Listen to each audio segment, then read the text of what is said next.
Bismillahirrahmanirrahim. Assalamualaikum warahmatullahi taala wabarakatuh. Saya Muhammad Azim bin Rosli. Saya daripada Fakulti Akademi Islamic of Studies. Nombor kad matrik saya 202060258. Pada hari ini saya akan membentangkan assignment bagi subjek Akidah Islamiah. Baiklah, saya dan rakan-rakan saya akan membentangkan tajuk tanda-tanda kecil kiamat, iaitu maksiat bermahajereda.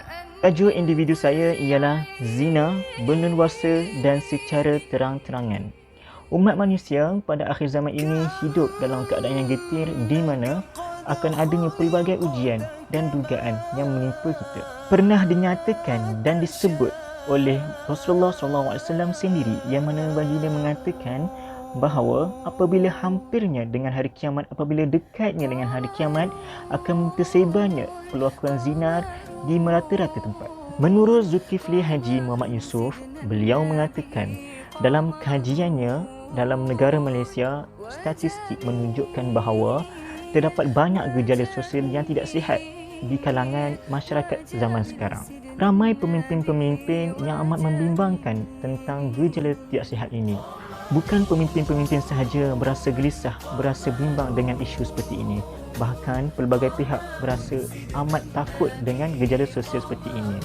Bukan sahaja ia akan memberi kesan getih pada masa panjang, bahkan ia akan merosakkan generasi yang bakal mendatang.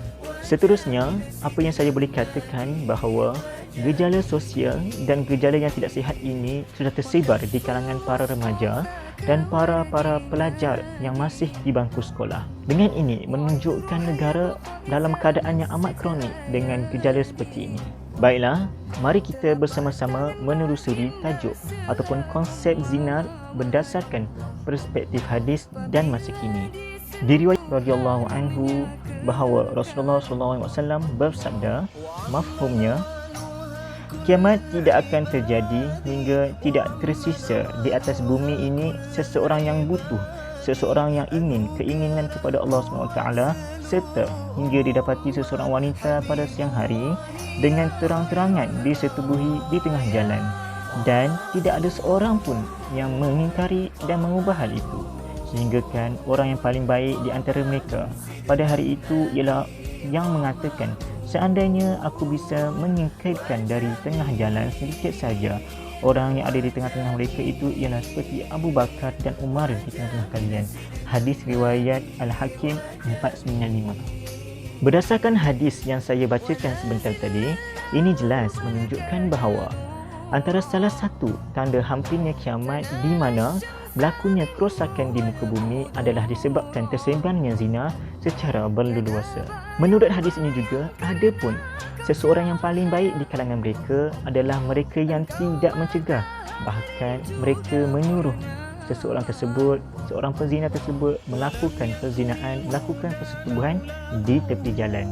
Ini menunjukkan betapa dhaifnya, betapa lemahnya keimanan kita pada zaman tersebut. Dengan ini menunjukkan adab dan akhlak di dalam diri setiap umat manusia mulai hilang dari masa ke semasa.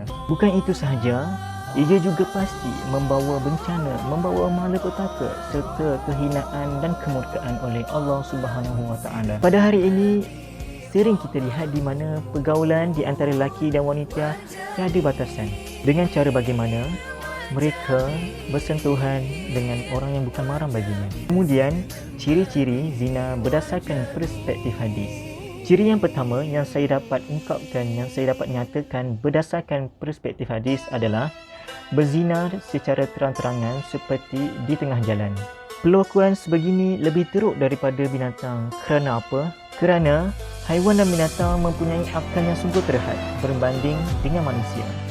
Mengapa Allah SWT menganugerahkan, memberikan kepada manusia akal? Hal ini kerana ia dapat membantu manusia membezakan di antara yang baik dan yang buruk. Seperti mana firman Allah SWT di dalam surah Al-A'raf ayat 197.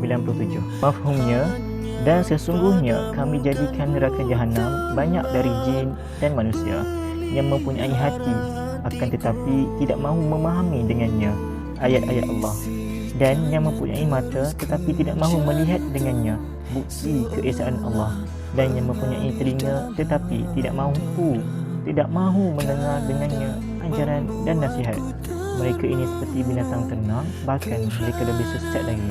Mereka itulah orang-orang yang lalai.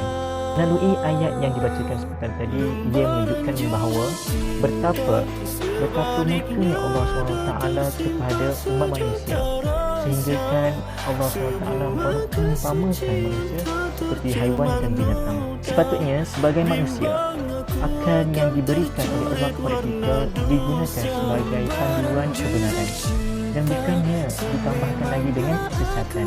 Bahkan ia adalah anugerah Allah SWT bagi menambahkan keimanan kita terhadapnya. Kemudian ciri lainnya adalah manusia yang tidak mempunyai sifat akan malu. Perlakuan zina tanpa rasa malu ditayangkan pada orang ramai. Ini menunjukkan betapa murahnya harga diri seseorang itu dan tidak mempunyai maruah yang perlu dijaga. Seperti mana hadis yang diriwayatkan oleh Imam Al-Bukhari, yang mana Abu Mas'ud Uqbah Al-Ansari berkata bahawa Rasulullah SAW bersabda, mafhumnya, sesungguhnya sebahagian dari apa yang telah dikenal orang dari perkataan kenalian yang pertama adalah bila engkau tidak malu maka berbuatlah kehendak kamu. Hadis riwayat Bukhari 3483. Kemudian mari kita menelusuri, mari kita mengkaji jenis-jenis zina berdasarkan perspektif Islam. Zina terbahagi kepada 3 bahagian. Yang pertama iaitu zina al-lamam, iaitu zina kecil-kecilan. Yang kedua ialah zina ghairu muhsan, dan yang ketiga ialah zina muhsan. Zina al-lamam ialah zina kecil yang mana ia tidak melibatkan dua belah pihak, iaitu antara lelaki dan perempuan, dan ianya melibatkan seorang pihak sahaja, iaitu dirinya sendiri. Bagaimana zina al-lamam ini boleh berlaku? Jom kita pergi satu persatu. Ia boleh terjadi apabila mata kita, iaitu mata kita melihat perkara-perkara maksiat seperti mana melihat aurat lelaki dan perempuan, sehingga kan ia boleh menarik nafsu syahwat kita untuk melihatnya lagi. Selain itu, jenis zina yang lain ialah zina ghairu muhsan. Zina ghairu muhsan adalah zina yang mana mereka yang belum berakad nikah dan pertama kali melakukan persetubuhan. Hudud yang akan dikenakan kepada zina ghairu muhsan adalah disebat banyak kasus sekali dan diasingkan, iaitu dikeluarkan daripada daerah ataupun negeri. Jenis zina yang ketiga ialah zina muhsan. Zina muhsan terjadi apabila mereka sudah berkahwin akan tetapi melakukan persetubuhan dengan orang lain daripada pasangan mereka. Hukum hudud yang dikenakan kepada penzina muhsan adalah sungguh berat, iaitu direjam sampai mati di khalayak ramai.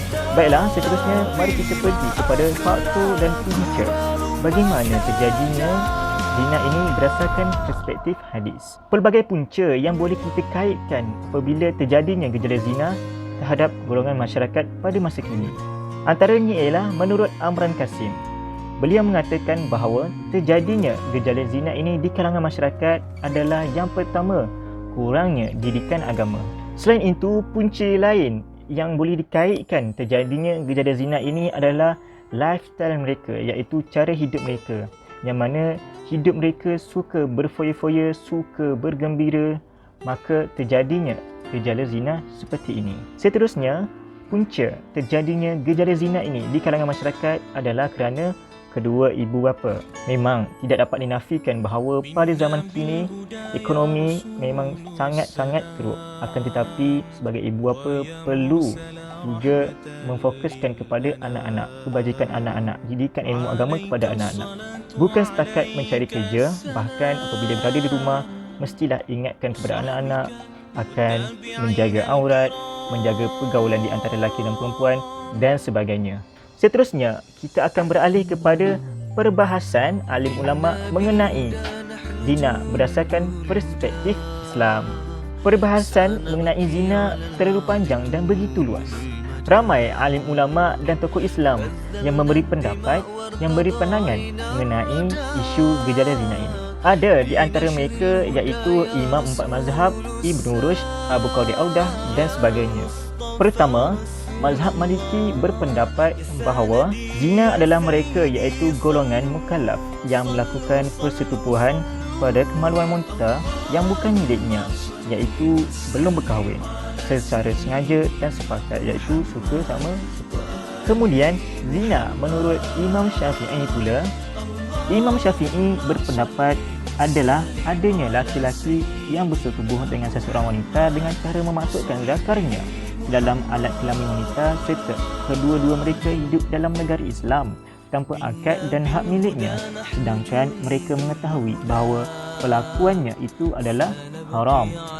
Daripada kesemua perbahasan yang saya ungkapkan, yang saya terangkan seperti tadi, jelas menunjukkan bahawa agama Islam sangat-sangat melarang pelakuan zina ini. Bukan sahaja agama Islam, bahkan agama Kristian juga, agama-agama lain juga mengharamkan perbuatan zina ini. Seterusnya, mari kita pergi kepada kesan kejadian zina ini terhadap individu, keluarga dan masyarakat. Antara kesan terhadap individu adalah menerima dan mendapat pelbagai penyakit seperti sifilis, gonorrhea, AIDS dan sebagainya. Kesan lain gejala zina melalui institusi keluarga adalah ia akan menyebabkan perpecahan dan perbalahan di antara keluarga. Anak-anak akan terasing daripada keluarga dan menyebabkan mereka tidak terurus dan kehidupan mereka tidak terjamin. Kesan terakhir bagi zina adalah impaknya kepada masyarakat. Masyarakat mula memandang serong dan tidak lagi mempercayai kita. Baiklah, mari kita pergi ke topik yang seterusnya, iaitu pembuktian zina berdasarkan perspektif kajian moden. Dapatan kajian mendapati bahawa gejala zina di negara Malaysia amat tinggi, amat meningkat daripada 0.9% kepada 83% sejak tahun 1994 hingga 2012. Masyarakat yang terlibat daripada kes gejala zina ini adalah lingkungan remaja, iaitu 13 tahun sehingga 17 tahun. Seterusnya, kajian mendapati bahawa gejala zina ini lebih cenderung kepada mereka yang tidak bersekolah berbanding mereka yang bersekolah. Baiklah, mari kita pergi kepada perbezaan di antara gejala zina pada masa kini dengan gejala zina pada zaman Rasulullah SAW. Perbezaan yang amat ketara adalah satu sahaja, iaitu teknologi. Dengan teknologi yang makin canggih pada masa kini memudahkan mereka melakukan perzinaan seperti ini. Seterusnya, mari kita sama-sama pergi kepada artikel yang saya akan review sebentar saja lagi. Tajuk yang saya pilih untuk dijadikan artikel review adalah punca, kesan dan langkah bagi menangani tingkah laku seksual di kalangan pelajar mengikut pendekatan kaunseling. Artikel ini dikarang oleh Rosli Ahmad, Muhammad Syarif Mustafa, Sulaiman Syakib Muhammad Nur, Ahmad Jazimin dan Muhammad Aziz Shah Muhammad Arif. Apa yang saya boleh katakan, pemikiran penulis-penulis ini berdasarkan ajaran agama Islam, iaitu menurut Al-Quran dan As-Sunnah. Menjadikan Al-Quran dan As-Sunnah sebagai sumber utama dalam penghasilan artikel ini. Kemudian, penulisan ini tidak menunjukkan unsur-unsur kekerasan yang boleh mencetuskan kemarahan kepada pembaca, seperti mana Islamofobia. Seterusnya, dari sudut penulisannya, tentunya sekali menunjukkan kepada kita adalah unsur akademik, iaitu mengajar ataupun mendidik pembaca supaya apa yang cuba disampaikan membawa faedah, membawa kebaikan kepada pembaca itu sendiri. Dengan menggunakan pendekatan kaunseling Islam, dengan ini memudahkan lagi kepada pembaca supaya lebih memahami dan lebih terbuka menerima apa yang cuba disampaikan. Apa yang saya boleh ringkaskan berkenaan dengan artikel ini adalah pada permulaan artikel ini ia menceritakan definisi zina secara lebih terperinci. Bermula dengan mata yang mana ia akan membawa nafsu syahwat sehingga ia sampai ke dalam hati. Kemudian penulis ini juga menyentuh mengapa terjadinya gejala zina ini. Antara asbab ataupun punca terjadinya gejala zina ini adalah kerana hati yang telah rosak. Apakah isu yang dibawa oleh penulis ni, Azim?